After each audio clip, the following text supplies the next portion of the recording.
শ্রীমা সারদা দেবী।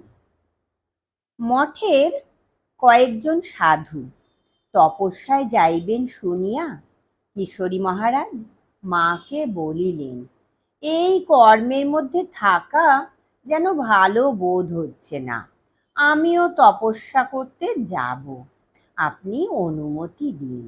মা বলিলেন, সে কি গো, আমার কাজ করছো, ঠাকুরের কাজ করছো, এ কি তপস্যার চেয়ে কম হচ্ছে? হাওয়া গুনতে কোথায় যাবে?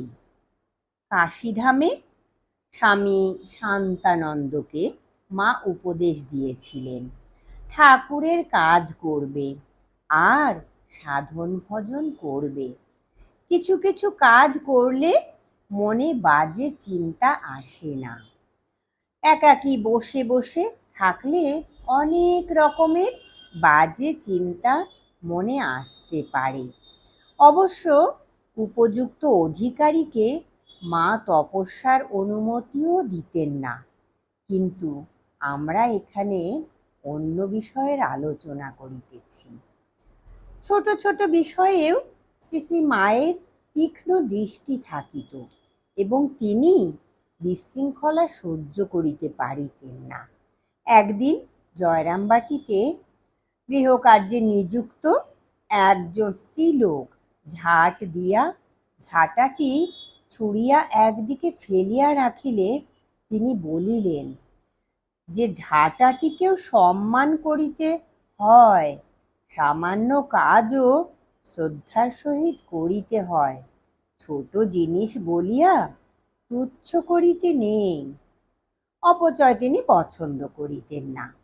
একদিন বলরাম বাবুর বাড়ির চাকর চুপড়িতে করিয়া কিছু আতা আনিয়া উদ্বোধনের ঘরে রাখিয়া গেলেন এবং নিচে গিয়া জিজ্ঞাসা করিল, চুপড়িটি কি করিবে?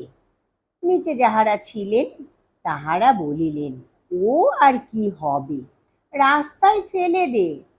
মা উহার পর ইহা শুনিতে পাইয়া রাস্তার দিকের বারান্দায় গিয়া দেখিলেন চুপড়িটি সুন্দর এবং কাজে লাগিতে পারে।